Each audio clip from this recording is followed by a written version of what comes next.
The IISS has recently published 3 recent analyses of security and strategy in Latin America as it affects Venezuela. Firstly, last year's dossier, the FARC files, which assessed the strategic relation between FARC, the Colombian insurgent group, and the government of Venezuela based on a huge captured FARC archive. Secondly, the book Latin America and the Illusion of Peace by David Mayers. This analyses the source of interstate conflict in Latin America and the potential policy options to tackle the region's cycles of instability. One of its case studies is the tense and militarized relationship between Colombia and Venezuela. The latest edition of the IISS Strategic Survey, published recently last month, analyses, amongst other things, strategic trends in Venezuela over the last year. And Strategic Survey assesses that Venezuela has become economically weak and politically polarized. Public institutions are fragile, and President Chavez has consistently undermined democratic principles, judicial independence, media freedom, and human rights in his efforts to maintain power. Now, many experts on the region predict that the October presidential elections represent the best chance for the opposition to regain power in the 13 years since Chavez became president. And there are obvious questions as to how Chavez's well-reported illness would affect his election chances, whether, for example, it would lead to greater instability in his own party, as occurred in the immediate aftermath of his surgery in 2011. Mr. Capriles, the 39-year-old governor of Miranda State, easily won the primary elections earlier this year to become the single opposition candidate to oppose Chavez. The opposition faces formidable obstacles, and these are described in Strategic Survey.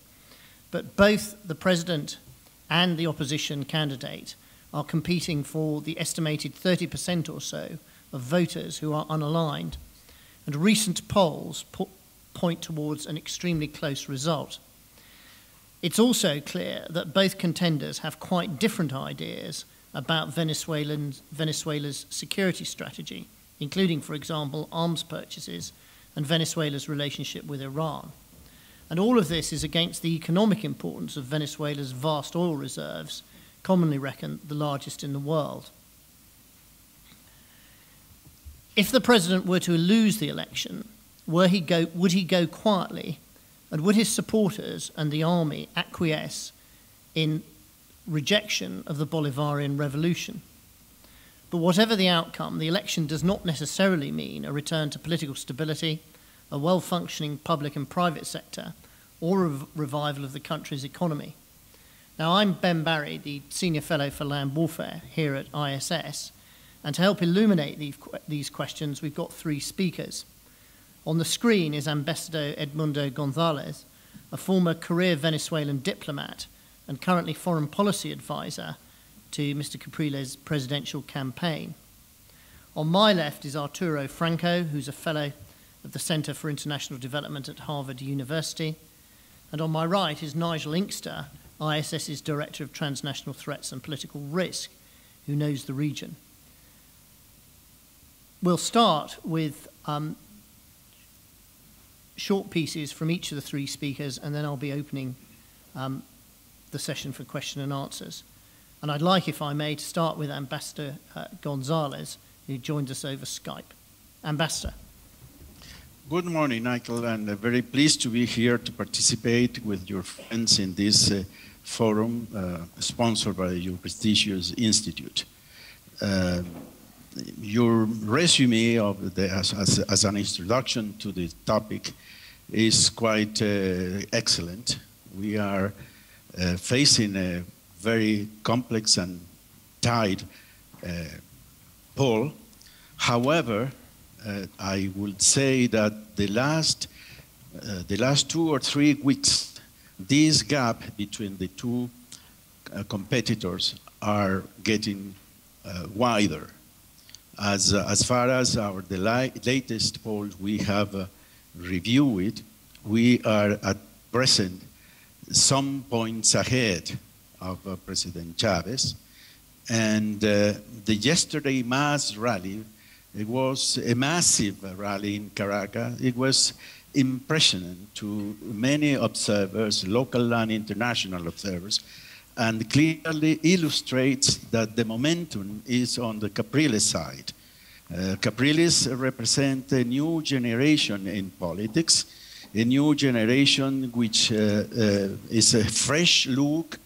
It's with managerial skills. He has proved to be a very good local government representative, as well as a good managerial regional governor. He has, during the last 10 years, he has been involved in the mayorship in Baruta, one of the boroughs of Caracas, as well as the Miranda estate, which is one of the most important states in the city. So Capriles represents a new generation in political class in Venezuelan politics, a fresh look with priorities in social imbalances. He has proved to be a quite impressive man in avoiding the social issues, and this can be reviewed in the platform he has presented to the Venezuelan electorate, in which the accent is on employment, in social imbalance, and in insecurity. This is my first reaction to your comments. We could expand, or if you want, we can go on other issues. I wish to make some comments for instance, on the cooperation policy, which is a very sensitive matter and which has captured the attention in public in Venezuela. Ambassador, if you'd like to continue your remarks, we could easily allow you 7 or 8 more minutes. So, okay, good. So I wish to make the attention on the cooperation, international cooperation.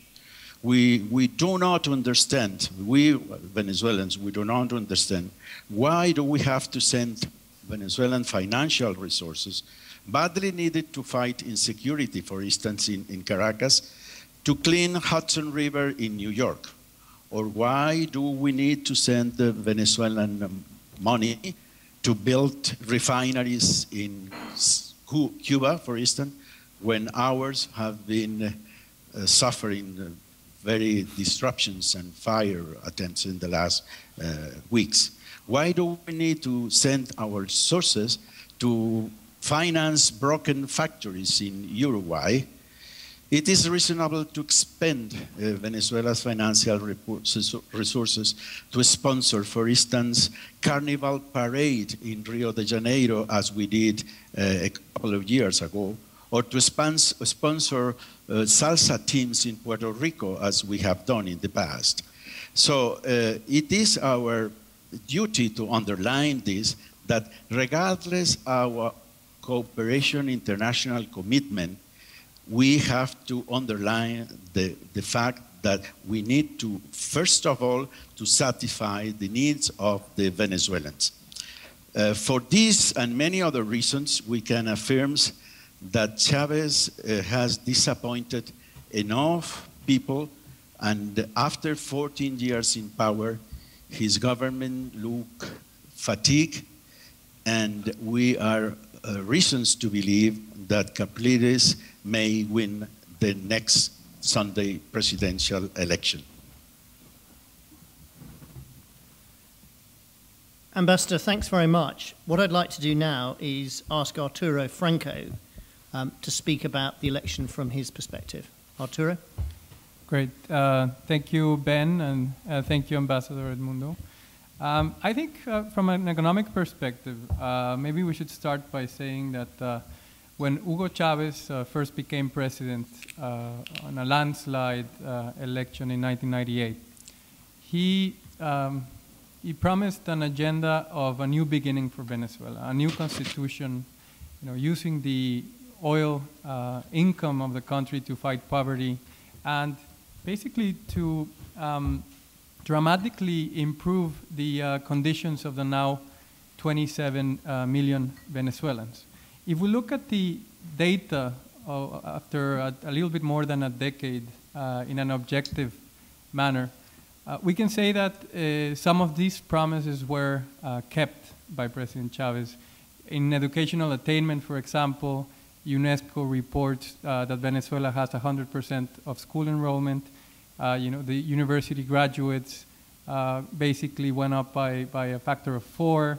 If we look at poverty alleviation, the extreme poverty rate went from 17% in 1998 to less than 10%. The official numbers, whether you choose to believe them or not, are around 7.9%. And in that sense, there were no surprises from what he promised to some of the things that he delivered. For an economist, the relevant question is, at what cost, right? And in this sense, I think that there were other campaign promises that were not kept, that were forgotten, or simply ignored, and many of them had to do with the relationship between the state and the private sector. So private investment in the country has plummeted as a result. So somewhere along the way, as Chavez tried to transform this OPEC nation into a model of oil-financed socialism, the country lost its economic footing. An easy way to look at this is by using the World Economic Forum's Global Competitiveness Index.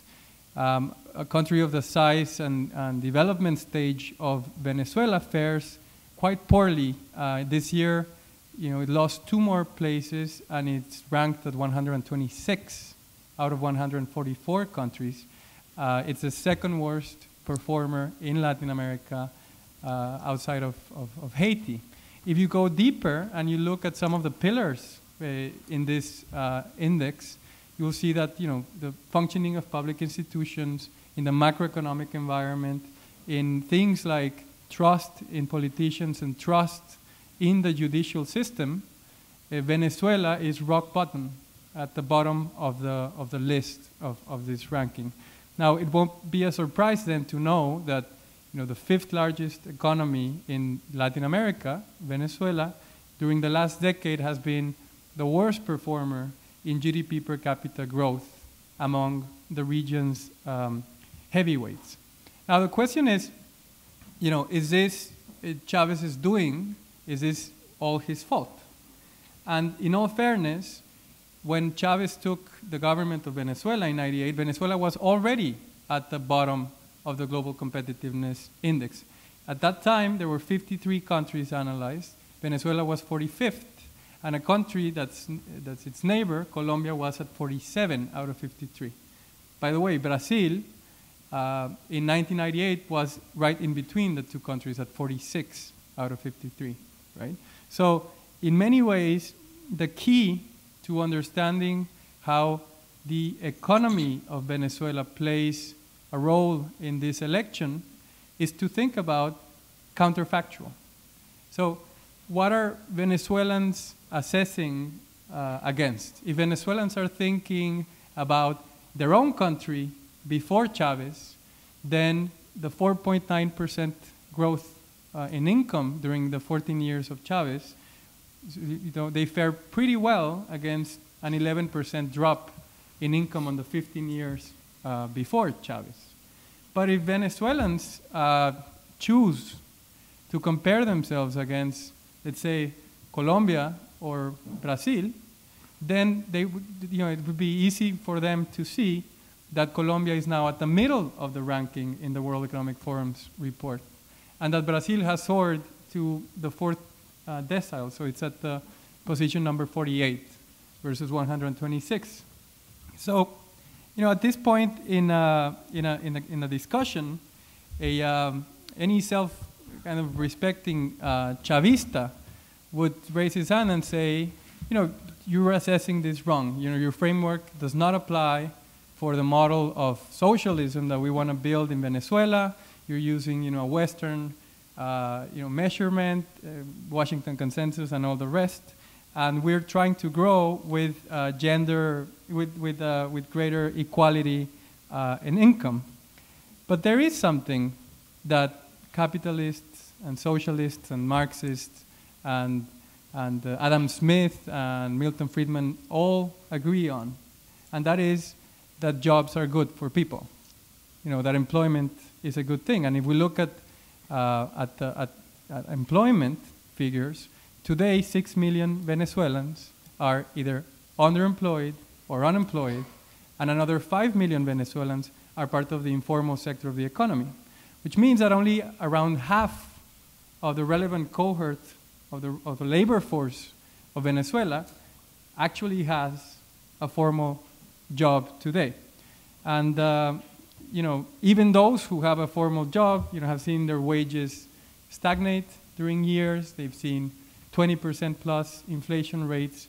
They face scarcity of basic goods almost as a way of life. And even in terms of public services and utilities, the supply has been increasingly unreliable. So Venezuela's economy under Chavez, rather than being this kind of inclusive, structurally diversifying model that he proposed, became even more dependent on its mainstay, which is oil. From 80% of exports 10 years ago to around 96% of exports this year. Now, again, let me go back to how this matters in the current election. For many years, the opposition of Venezuela hadn't presented a credible alternative to Chavez's model, because what they presented was too close to the counterfactual of the past, where Chavez wins, as I just told you. Venezuela is better than the period between the 80s and 98. But if the opposition presents and the Venezuelans choose a counterfactual that is, say, one of its neighbors, by the way, Colombia is not a good example because there's other kinds of problems between the countries, but say Brazil, then the opposition has a point of comparison that could be very relevant for the Venezuelan people. In my view, that explains a part of the economic battleground between Governor Capriles, a young, charismatic governor who, by the way, has said himself that Brazil is his model of development. And not only said it, but if you look at the economic performance and the types of programs that he implemented in the state of Miranda, they are not just very similar to Lula's economic empowerment and social programs, but some are called exactly the same. So I believe that for the first time in many years, the economics are at the center of the election, and Capriles, as a candidate and the opposition that has rallied really tightly behind him, is presenting an option that is actually compelling for the Venezuelan people. Now, just a couple of scenarios. Even if Governor Capriles wins the election, the structural damage that Chavez has done to the economy of Venezuela will be very hard to fix. And Capriles will come in to a political, economical context where not only the Congress or the National Assembly of Venezuela will be full of Chavistas, but some of the key institutions that are meant to safeguard the executive branch, such as the Supreme Court and the Attorney General of the country, are also occupied by Chavistas. So even if Capriles wins, or if Chavez wins again, the economic future of Venezuela, which is set to grow at 5% this year, according to the EIU, is of a structural adjustment. Again, if Chavez wins, there will be a maxi devaluation with price controls and exchange rate controls. If Capriles wins, change will be slow and gradual. They're already speaking about no shock therapy, and the future is of slower growth, unfortunately, for a country that should be growing at much, much faster rates. So that's my view. Arturo, thanks very much. And the final speaker, Nigel Inkster. Okay, thank you, Ben. Sorry, ladies and gentlemen, I'm hoping my voice won't give up halfway through. I think if we look back at the defense and security posture of Hugo Chavez over the last 14 years, we can identify a number of key themes pretty easily in terms of his priorities. And first, obviously, is the securing of the Bolivarian project within Venezuela's own borders, securing and promoting that. And if one looks at the various measures that have been taken within Venezuela, a lot of that is about, firstly, the creation of various armed militia groups whose purpose is to defend this revolution, and secondly, to look at methods of promoting the revolution beyond Venezuela's own borders. Another characteristic has been a growing climate of tension and confrontation between Venezuela and Colombia, which in strategic terms constitutes probably the single most immediate barrier to any ambitions that Chavez might have to establish the Bolivarian project more firmly within the Andean region. And if one looks at the figures in the military balance, one sees that over the last few years, Venezuela has bought significant quantities of military hardware from Russia, particularly focusing on fighter jets and heavy armor tanks. In other words, precisely the capabilities in which Colombia is relatively weak. Obviously, Colombia's armed forces are very much more battle-hardened and experienced at actual fighting than the Venezuelan military. And one of the points that we always make now in the IISS military balance is it's not just about having the kit, it's about how you use it, and indeed, in the case of some of these capabilities recently acquired by Venezuela, whether you can use them. And I think in that regard there has to be a certain amount of doubt as to whether the Venezuelan military could, in extremis, be able to actually deploy these things in the way that they are meant to be.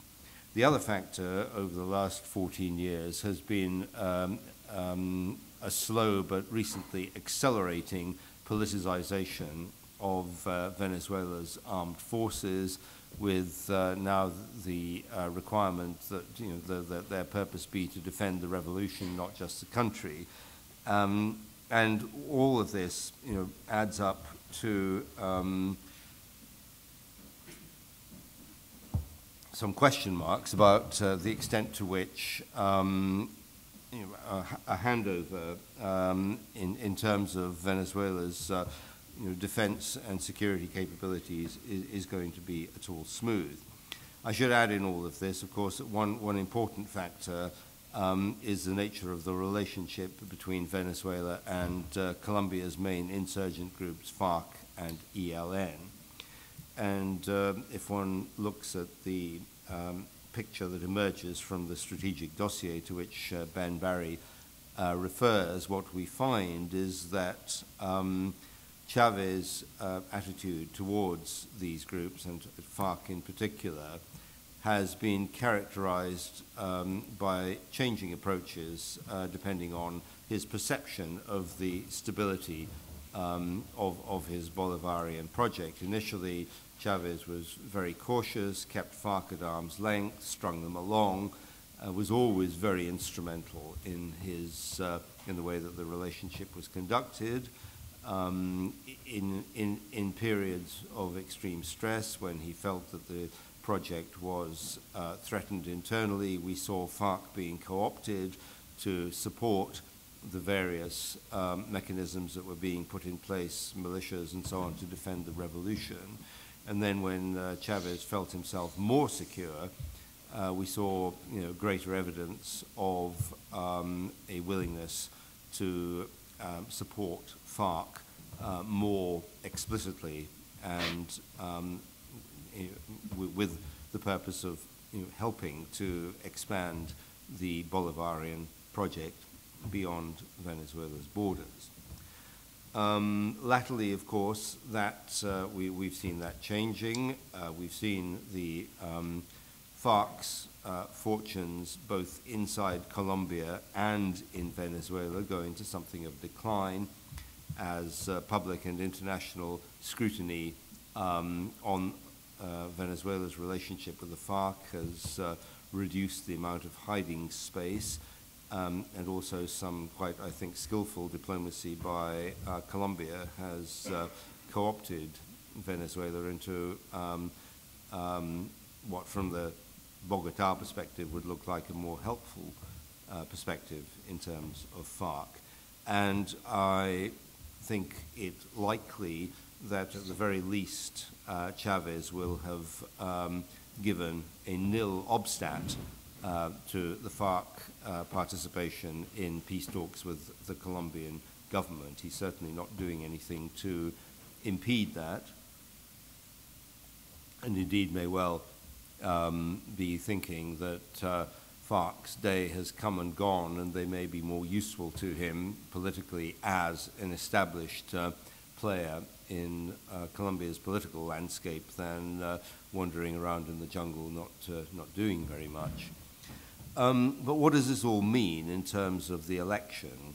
Well, in the event of a Chavez victory, I guess that what we will be looking at is business as usual, insofar as the main purpose of the main focus of Chavez's security and defense policy will be to defend and, where possible, promote the Bolivarian project. But in the circumstances that now prevail within the Andean region and within Latin America more generally, that effort is less likely to be driven by military and related approaches, and more through political maneuvering. Obviously, that has the potential to change. I don't think we can, for example, assume that Venezuela's relationship with Colombia will necessarily remain on the upward trajectory that it has enjoyed for the last couple of years. It wouldn't take much to send it heading back in the opposite direction. But as far as one can look ahead, that's probably a reasonable assumption. I think it gets much more interesting in the event of a Capriles victory, because we have seen Venezuela's defense minister, Henry Silva Rangel, basically saying that the military are not going to go along with this, although the commander of Venezuela's armed forces has said that actually, yes, they will go along with it.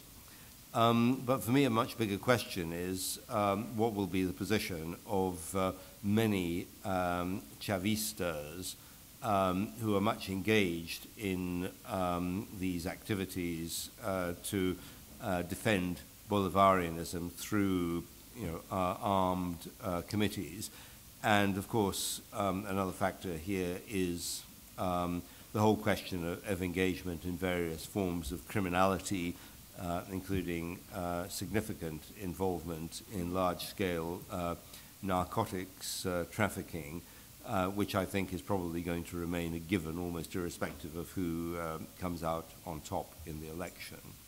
There is one factor I haven't mentioned and probably should, largely, if only to dismiss it, which is the relationship that Venezuela has evolved with Iran over recent years. And there has been a lot of rather excitable talk about the implications of Venezuela's relationship with Iran, and it is certainly clear that Venezuela has acted as a go-between to facilitate Iran's engagement with various left-leaning countries in Latin America. I think in parts of the United States, this has been seen as a kind of dangerous wedge.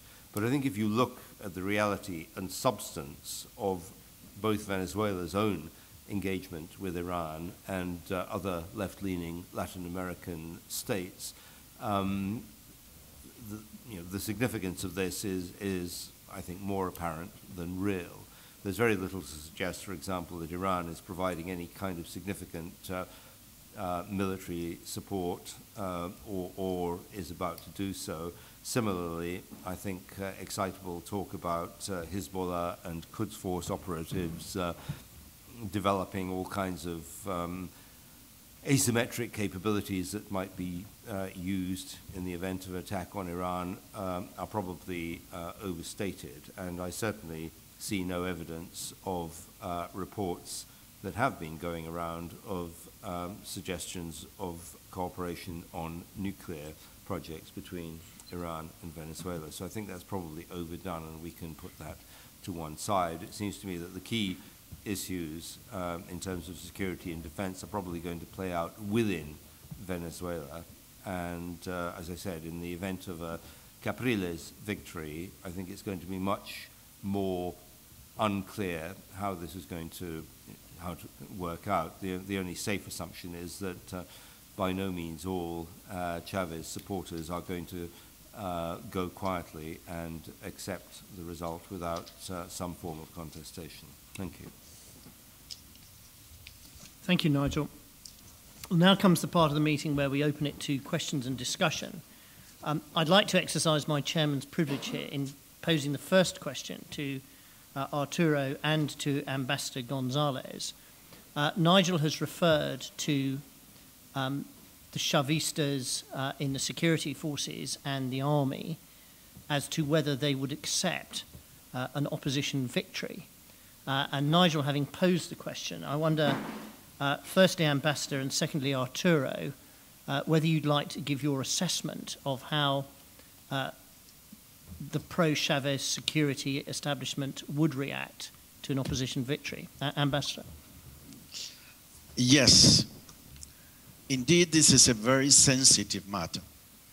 And it is very sensitive because despite the latest comments made by the responsible for the Plan República, which overlook the election day, we have necessarily to refer to previous other high-ranking officers, including the current Minister of Defense, that may raise some concerns.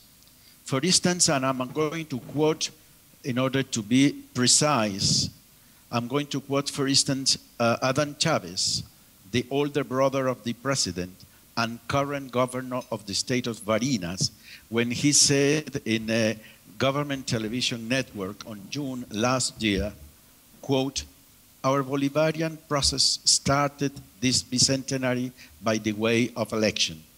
But since we are conscious of the threat and the enemy does not rest, we cannot forget other ways of struggling. It could be unforgivable to restrict ourselves to elections and do not look to other methods, including armed combat, to obtain power." And President Chavez himself, in another official newspaper, said, quote, "I am gambling the fate of the revolution on popular organization and mobilization, on the unity of the revolutionary forces, on civilian and military unity, on ideology. Elections will be one or event, but I do not think that is where the fate of the Bolivarian revolution rests." Another statement quite important was made by General Wilfredo Figueroa, who is the chief of the Presidential Honor Guard, when he said in the swearing-in ceremony, quote, "For us, you will always be our commander, now and forever. There is no doubt, and we will not accept no other commander. Does it sound clear? Another statement made by the Commander General of the Navy, Diego Alfredo Molero, last year as well. Quote, every member of the armed forces must be a true revolutionary.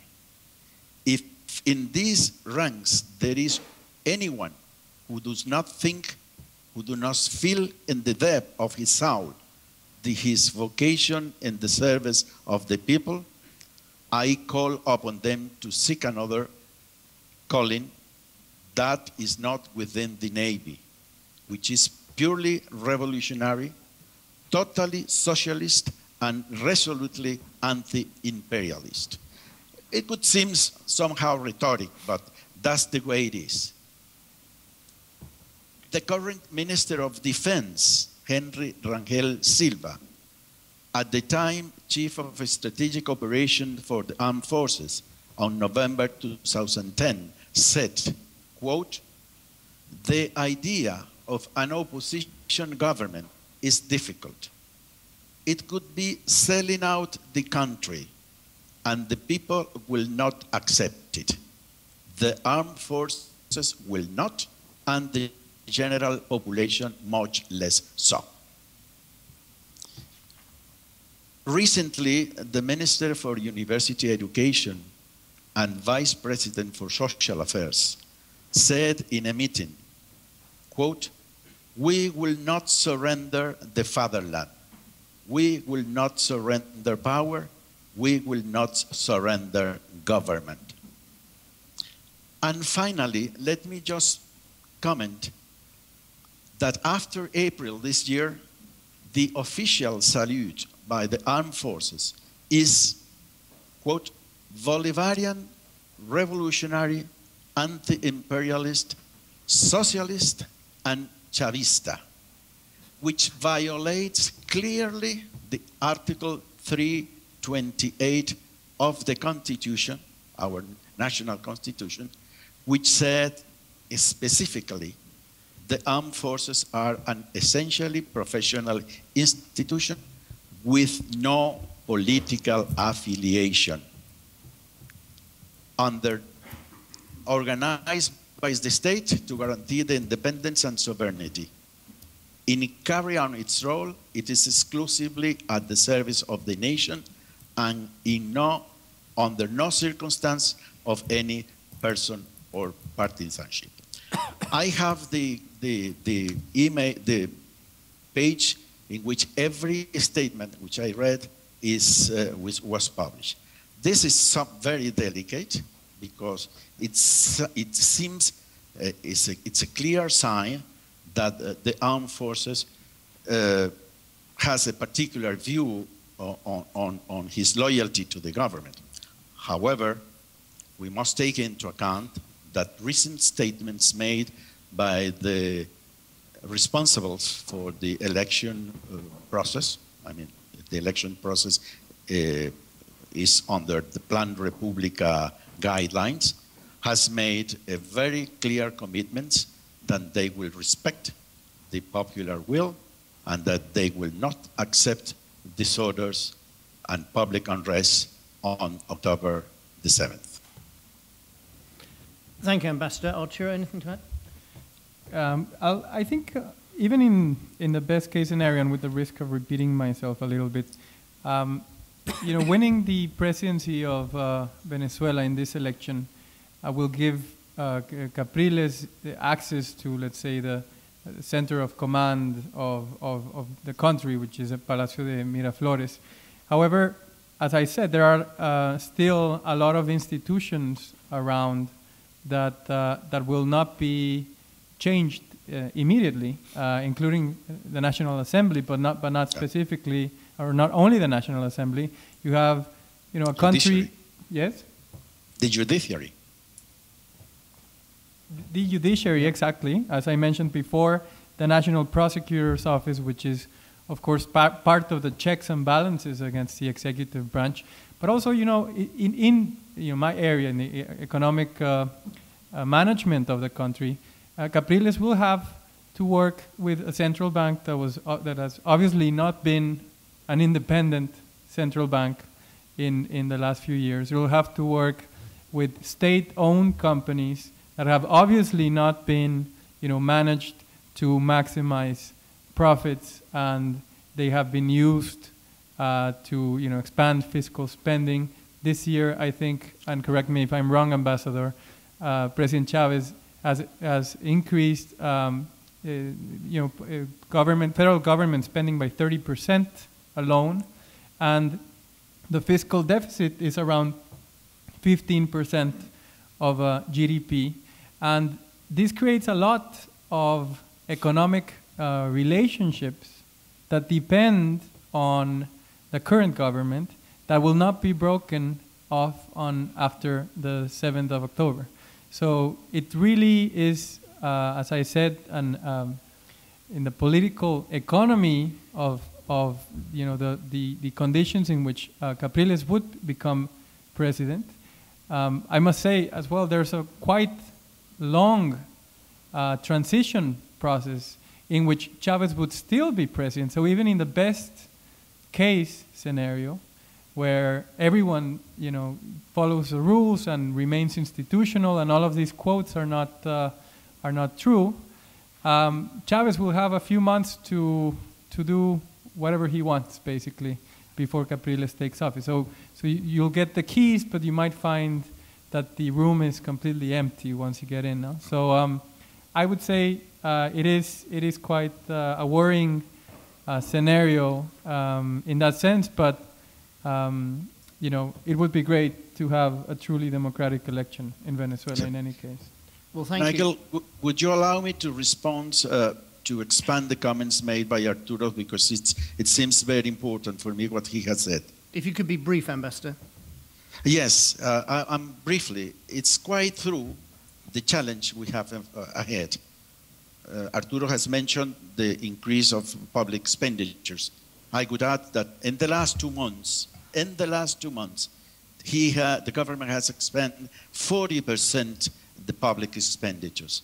That's a tremendous amount of money at present.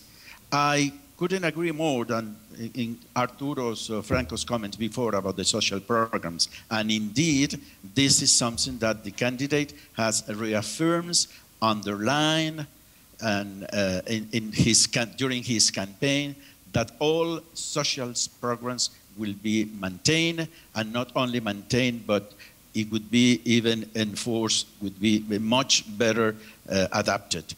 I would say that only for this moment. I will make another comment later. Thank you, Ambassador. We've already got a couple of potential questions. Can I just, for those of you who are new to the Institute, explain the rules of the road? This meeting is on the record, but when I call you, would you please identify who you are and what institution or organisation you belong to or represent? And I'll start with James Lockhart-Smith. Thanks, James Lockhart-Smith from Maplecroft. Thanks all of you for really interesting presentations. Just listening to your comments, one thing I thought of particularly when you were speaking, Nigel, was just how much Chavez's star has fallen in the last 3 or 4 years in terms of the international influence of the government and Chavez's general position and role in Latin America. He's in a much less influential position now than he was. And on a related note, I was just wondering if we could get some comments from any and all of you who want to contribute on how you see things panning out regionally if there is a political crisis. Of course, there may not well be, but if there is, are we just going to see a rather feeble OAS mission? And specifically, what would Brazil do? You could be very skeptical about Brazil actually stepping up to the plate and taking any kind of forceful action, given the history of its relations with the Chavez government and Capriles' aspirations to model himself after Lula, which, as we know, were roundly perhaps rejected in some quarters in Brazil. How would that work? Thank you, James. I'll start with Nigel and then invite Arturo and the Ambassador to add anything. Well, you're absolutely right, James, that Chavez star has fallen very considerably since a kind of apogee around 2007-8, I think it's very interesting in that context to reflect on the fact that internationally FARC's star has arguably fallen with him. It's very interesting to note how relatively little support FARC enjoys in liberal intellectual circles in places like Western Europe as compared with what used to be the case. When it comes to a reaction to an internal crisis, I find it very difficult to disagree with the proposition that the reaction from within Latin America is likely to be pretty flaccid. There are none of the institutions in place, as we know, to deal effectively with a crisis of this kind. And if one looks at Brazil, I think there is nothing that I can detect in Dilma Rousseff's background or outlook on life which would equip her to be either inclined or able to play a decisive role in dealing with such a crisis. I mean, the institutions are not there. Mercosur is, looking, very shaky as a result of what's happened in Paraguay. Bizarrely, we see Venezuela coming into this organization just at a point when its, credibility within the region is starting to look very shaky. And it's certainly not an area where I think the United States is going to be keen to play a very extrovert or interventionist role. So I suspect that if there is a mess in Venezuela, it's going to be quite a big mess, and I really can't see what neighboring states are going to be able to do effectively to contain that. Arturo, have you anything to add, including any implications for the Venezuelan oil industry? Not much to add, actually. I believe that if there was any situation that would be in violation of the Carta Democrática of the OIS, as we know, Venezuela has been one of the countries that has been destabilizing the region, creating other groups and associations. The election, as far as I know, doesn't have any credible outside observers except for UNASUR at quite informal level. Maybe the ambassador knows more. So in any scenario, the Brazilians would not be there for Venezuela, I believe. I think the Venezuelan opposition has been quite vocal during the last few years about Brazil's lack of say, interest in democracy in its neighboring country, while it's preaching, democracy somewhere else, and also the fact that President Lula has visited Cuba, for example, and has praised the government and has not met with the people who are starving to death in jail. So. Again, but on the other side, Brazil is also dealing with its own set of economic and political issues. Brazil is just, emerging as a geopolitical leader in the region and doesn't have the experience or the capacity really to become, like a force like the U.S. used to play in the region. So I completely agree with Nigel on that scenario. I think Venezuela will be pretty much left on its own. Ambassador, have you anything to add? Yes, I think we can expect, we deserve and we expect Brazil's attitude to be responsible. We have met some leaders of the Brazilian political class twice this year. We have met with former President Sarney. They are following closely the events in Venezuela, We have met with many political leaders of various political parties, and we really think that the attitude of the Brazilian government will be responsible, and as well as much of the international community.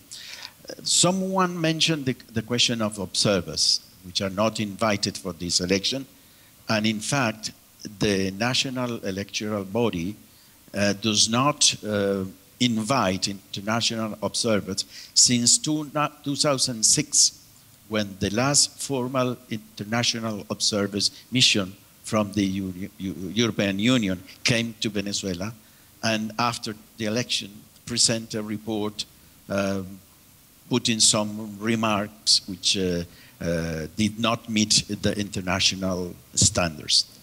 We are confident so that the international community will respond, and we are very clear that the challenges we have ahead are very demanding.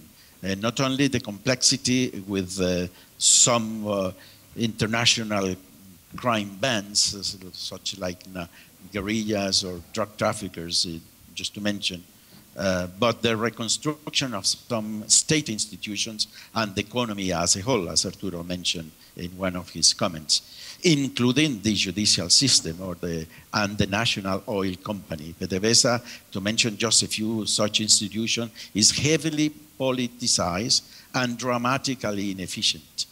And third, the future relationship between the new administration and the outgoing government of President Chavez. Just to put an example, when Governor Capriles took office, he encountered dramatic situations. It is it would need a long time to explain you, but within a week, they depleted all the official bank accounts. The cars were stolen, and most of the weaponry that was in the hands of the state police was disappeared. We expect that this would not be the case if President Chavez lost the election on October the 7th.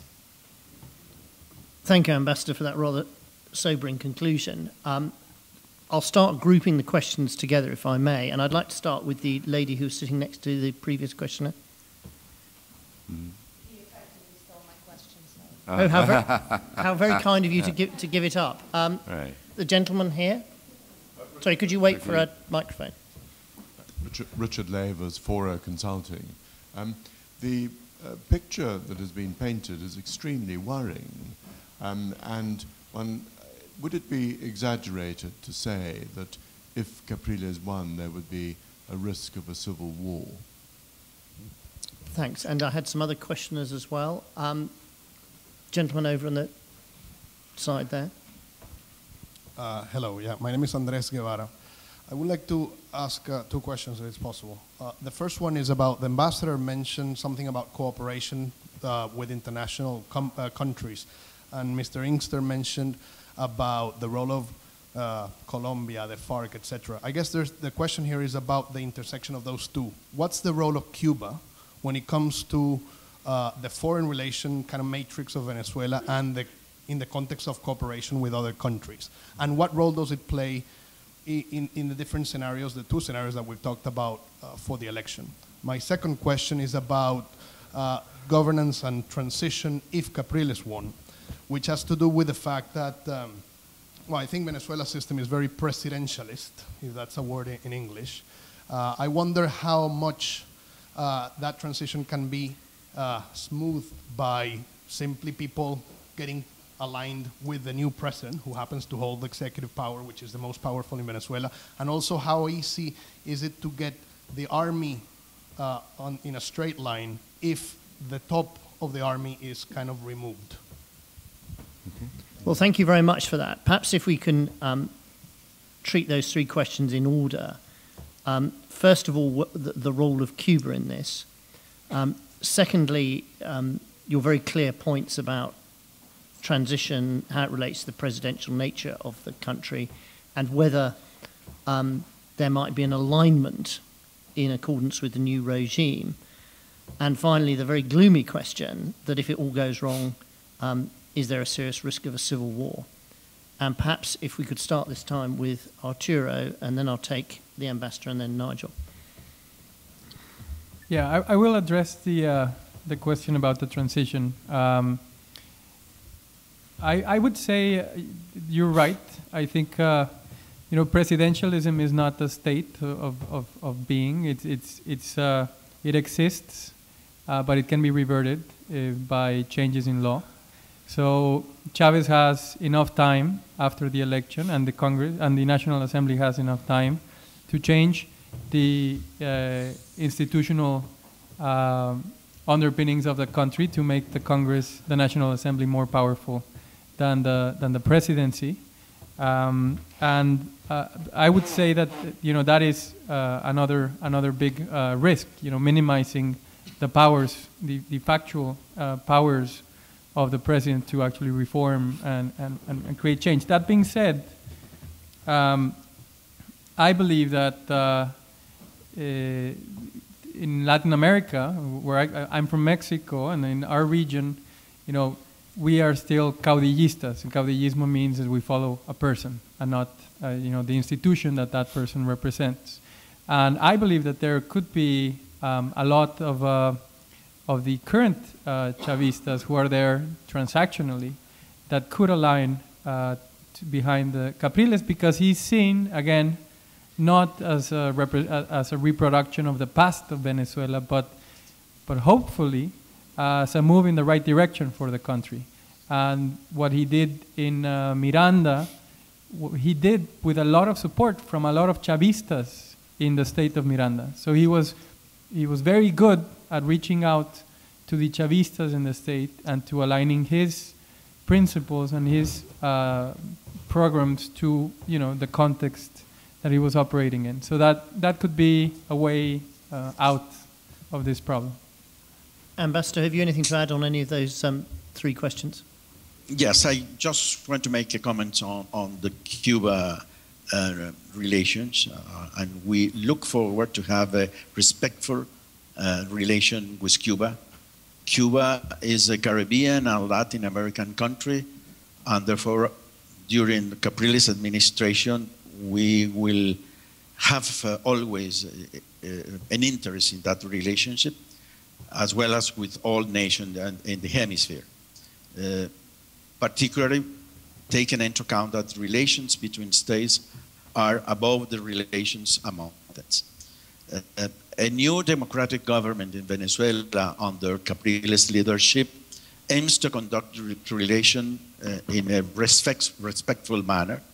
The purpose is to undertake the relation professionally as they deserve. Relation with Havana will, of course, have to be reviewed in order to determine up to what point the various commitments President Chavez has established affect the country, particularly in some sensitive areas of internal affairs, security, etc. We, Capriles, have repeatedly stated that we will evaluate cooperation with Cuba. We cannot give away oil as President Chavez has done, merely to strengthen political relation. I just mentioned quite a few examples at the beginning of my intervention, and I'm not going to give more details on that, but we certainly, and I would like to stress, we certainly do not want intolerant breakup with Cuba. We want to reassume relations in terms of harmonious relations, but taking into account within the framework I just mentioned of respect, sovereignty, and non-intervention in internal affairs. Nigel. Yeah, okay, well, I mean, I think the case of Cuba is very interesting. And where does Cuba exercise effect within Venezuela? Well, firstly, in terms of political influence, another Latin American leader, who I will not name, has said to me that basically the only other Latin American leader that Chavez will give the time of day to is actually Fidel Castro. He is the only Latin American leader whose views Chavez listens to or who is able to influence Chavez thinking. So that is quite important. But of course, you know, we're looking at a situation in which Fidel Castro's star is also waning, and Cuba's own political and social and economic future is coming increasingly into question. The other areas where Cuba is exercising influence, firstly, Venezuela's intelligence services, where the Cubans have been very heavily engaged at all levels, from strategy and doctrine right through to everyday operational activities. So they exercise considerable influence there. And finally, of course, in respect of the main guerrilla movements, with, of course, ELN being the guerrilla group that has always enjoyed Cuba's particular political support. We're now seeing peace talks going on, and Cuba has played, as we now know, a key role in facilitating those. So my sense is that it's going to be very interesting to see how Cuba reacts, irrespective of the outcome.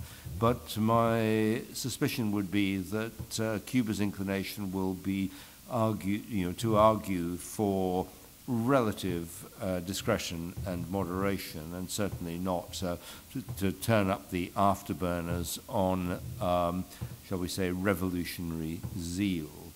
As to the question of a civil war, well, of course, you know, if you're going to have a war, you need two parties to participate in it, and nothing I've heard thus far suggests that the Capriles camp is thinking in terms of such activity. So unless the ambassador, you know, has anything to say different, I rather assume that is in and of itself not an immediately likely outcome. Thank you. Are there any further questions? Right, if you could, sorry, I think that gentleman first, and then the gentleman in the dark red top. Thank you. My name is Miguel Molina. I'm a freelance journalist and Latin America analyst. As we know, presidential campaigns bring about the worst in people. They really enhance divisions in country. We've seen it in Mexico since 1988. And I think even though Mr. Inkster says that it's unlikely that a civil war scenario will develop in Venezuela, I have yet to hear what's Capriles' strategy to unite the Venezuelans, because right now, even if you follow the polls and believe in them, the Venezuelans are divided. I have yet to find a Venezuelan who's not for Capriles or for Chavez. They're probably not neutral Venezuelans at this time. So I would like to ask the ambassador, what's the strategy of an eventual government of Capriles to unite the country? What is he planning to do, and when, and how fast? Thank you, that's very clear. And the gentleman in the red top. Hi, my name is Michael Lillis. I'm a postgraduate student over the road in the Department of War Studies. I want to ask about America. Chavez has spent the last 14 years calling George Bush some rather unsavory terms and painting the US as the enemy of Venezuela and Latin America. I assume Capriles had looked towards rapprochement of that relationship, but I would like to know how that would be received domestically in Venezuela.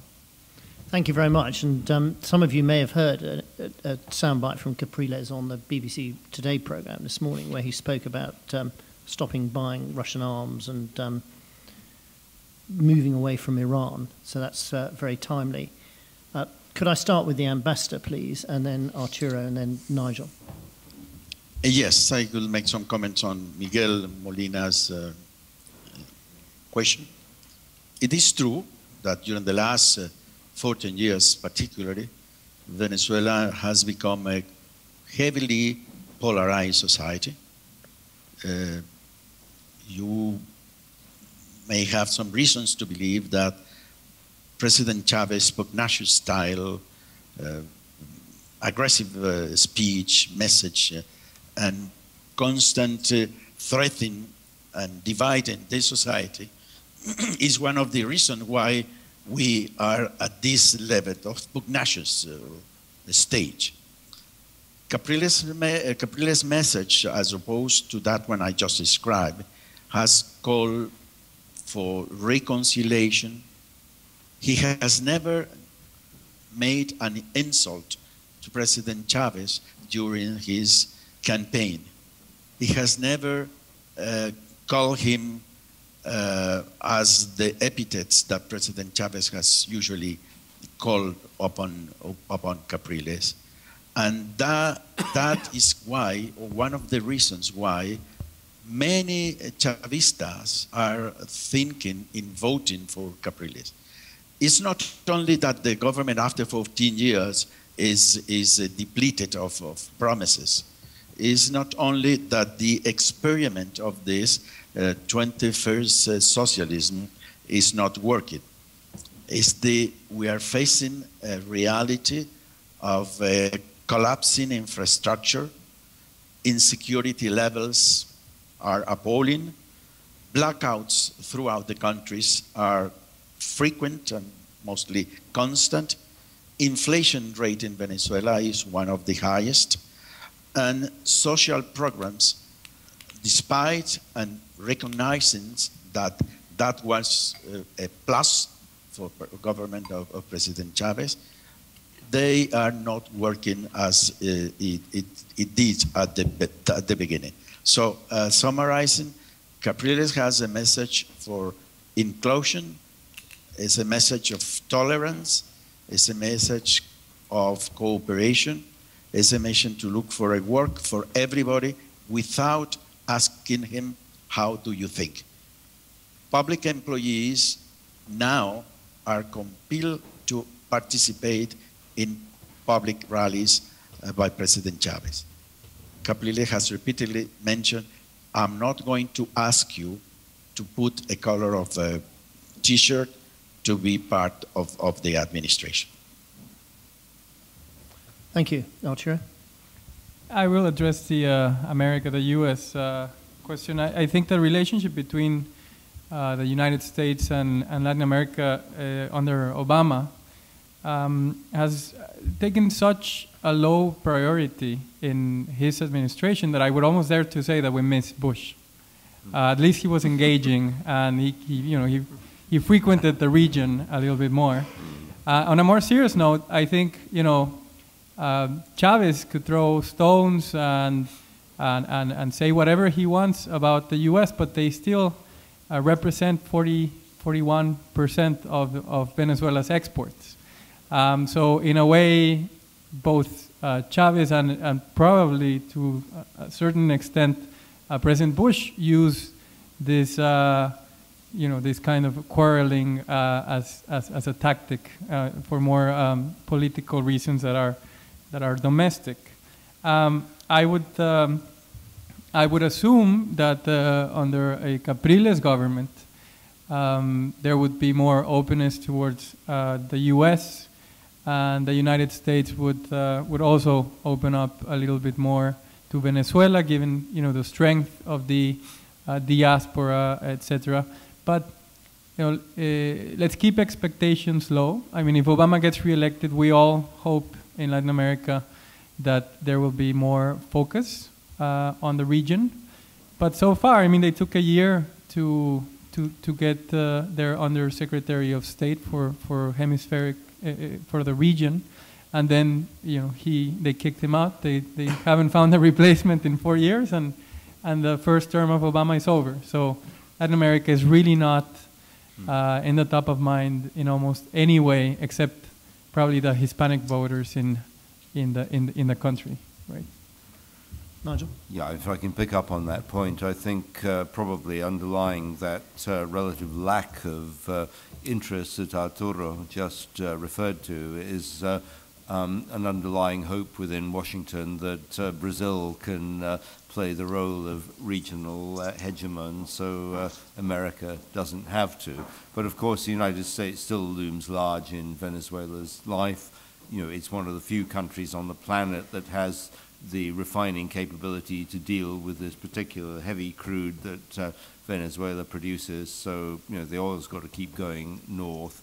And I think there are some quite significant cultural affinities. I mean, in Venezuela, for God's sake, they even play baseball, notwithstanding the fact that there are countries nearby where civilized games like cricket are played. I mean, Capriles plays basketball, just to say that. Any other questions? Antonio? Antonio Sampaio here from the IISS. Arturo mentioned that the economy is a major issue in this election. I wonder how heavy will the fiscal adjustment be in the future because of the social spending that Chavez is making and the inflation it is causing, and also it seems pretty clear that there will be some kind of currency devaluation. So how heavy will this adjustment be in political economic terms, and if you see any potential for that affecting the government, the stability of the government and the population's sentiment towards the government. Are there any other questions? Yep. And then we'll take the lady at the very back. I'm Yoel Sano from Business Monitor International. I'm just wondering, to what extent is the Chavez system dependent on Chavez's personal survival, and who his most plausible internal successor would be if he were to pass away? Thank you. And lady over there. Barbara Robertson, Salzburg University. I wonder if there is any relationship between European countries and Latin America, or Venezuela in particular. I can remember being at Chatham House and sitting next to some bankers and hearing them talk about the importance of Latin America to their interest. So I'm just wondering, Europe is not being mentioned. Is there any relationship or any possibility of something happening in terms of whether before or after this election? Thank you. I can assure you this isn't a Eurosceptic cabal. But actually, both the economic question and the question of Europe, which has an economic dimension, if I could ask Arturo to pick that up first, and then if there's any additional comments from Nigel or indeed the ambassador. Great. Yeah, so definitely there's a clear macroeconomic imbalance. Probably over all of Chavez's tenure, there's been one. Double-digit inflation is foreseeable in the next 4 years, maybe even reaching 25, 26%. If you want to know what the size of the devaluation, the only thing you have to do is to look at the black market for dollars.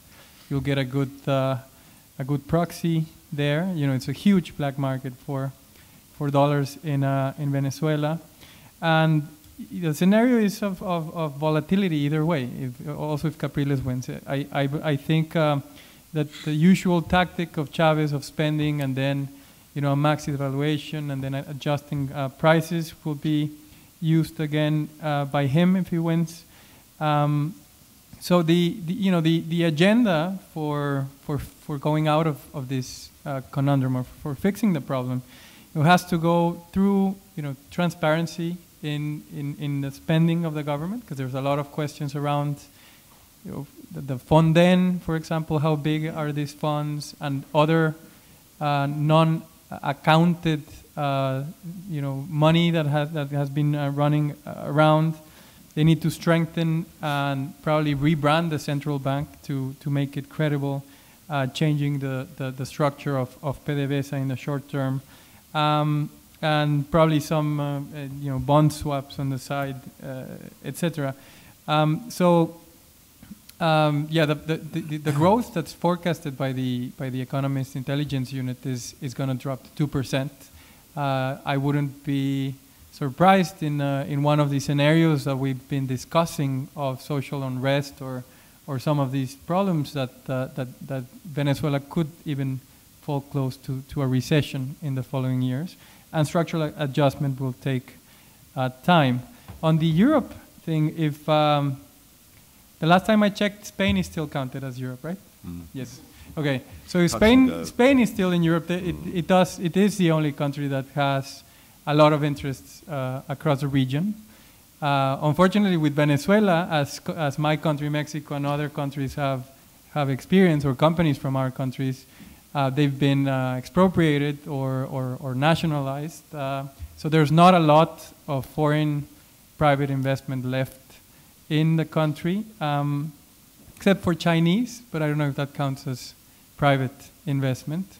But that being said, I think that Europe through Spain particularly can play a very constructive role. Spain has a lot of companies that do really well around Venezuela. They have big telecommunications companies, they have big banks, so they could foreseeably come in and create economic value for the country in badly needed areas of the economy, right? Creating infrastructure, etc. So Europe has a big, Spain and Europe, the larger Europe has a role to play.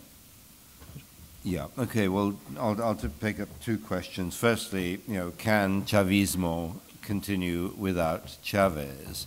$64,000 question. And if Chavez were to go to meet Simon Bolivar, who actually would replace him, well, there are quite a lot of people in Venezuela who think that they are appropriate candidates for this signal honor, but I don't think it's very easy at the moment to identify any one front runner amongst informed senior policy-making opinion in Latin America. One hears the name Nicolás Maduro, the foreign minister, coming up quite often in this context. And I think it may be possible to envisage a kind of a future of Chavismo light, if you will, without the how shall I put it? Without a charismatic leader who defines the movement, but something that is simply more like a Bolivarian version of social democracy of some kind. I think that is possible to imagine over a period of time. As to the role of Europe, I agree with Arturo. Spain is obviously the key player here, but Spain's own domestic difficulties are scarcely commensurate with an extrovert foreign policy at the moment. And I don't detect a huge amount of enthusiasm anywhere else. In this country, in the British Foreign Office, we used to talk about the phenomenon of the Columbus cycle, which held that British foreign secretaries would rediscover Latin America at roughly 10-yearly intervals, launch energetic initiatives, and that these would kind of peter out after about 2 to 3 years. And does this sound vaguely familiar if one looks back to William Hague's Canning House speech? I think that is the reality of the thing. And Ambassador, you have the final word of the afternoon. Okay, I'm just going to make just a very brief comment on the succession, for later to make another comments on the Venezuelan foreign policy of the future under Capriles' government. Chavismo is a quite difficult and complex mass of factions, and the fight within the PSUV is a more likely scenario. Remember that we have some radical or extreme radical groups which are armed, and those radical groups would seem very difficult to buy a loss for President Chavez, just in connection with this scenario of conflictivity. But as it seems that we are entering into the last stage of this program, I would like to underline what are the bases of a foreign policy, Venezuelan foreign policies under Capriles. We offer a foreign policy that does not promote ideological dogmas, but rather concentrate in the challenge of today, take it into advantage of all international opportunities to improve the quality of life for all Venezuelans. In a state of warmongering and acquiring weaponry, we offer a social coexistence, progress for all people, and constructing a harmonious relation with all nations. Capriles-Radonsky international action will be coherent, strictly within the international law. We will stay closely to democratic principles within the rule of law. It shall be a diplomacy constructive, not destructive, more interested in accomplishment rather than words, sensible and never insolent, preferring solidarity and not a messianic approach. Instead of confrontation, we will coexist, dialogue, and respect for international law. In sharp contrast with the growing isolation of Venezuela, we will seek friendly relations with all nations. Rather than a foreign policy based on ideology, we will place national interests as the first. And finally, in a state of contempt of international institutions that seek to protect human rights, we reaffirm our commitment to such rights and Venezuela's acceptance of supervisory procedures. Remember that President Chavez has recently denounced the American Convention of Human Rights and has consistently denied the Inter-American Commission of Human Rights to visit Venezuela. That would be one of the two actions that a new government will take within the human rights respect framework. And thank you very much for inviting me to participate in this forum. It's a pleasure, Ambassador. Could I conclude by saying that the IISS was set up over 50 years ago to promote better understanding and civilized discourse and analysis of matters of strategy and actual and potential conflict. Well, I certainly think this afternoon we've lived up to that requirement, and I, for one, have learned a great deal. And it certainly seems to me that if there are pointers to be had, it might be to Mr. Capriles' transition when he took over the governorship of Miranda. It's also quite striking how little Venezuela or Latin America has figured in the foreign policy and security pronouncements of President Obama and Mr. Romney in the context of the US election. But I'd like to thank you, the audience, for some very incisive and useful questions that certainly helped us explore this in some interesting ways. And I'd like to thank the three speakers very much for their remarks and their analysis. And would you please join me in expressing your appreciation?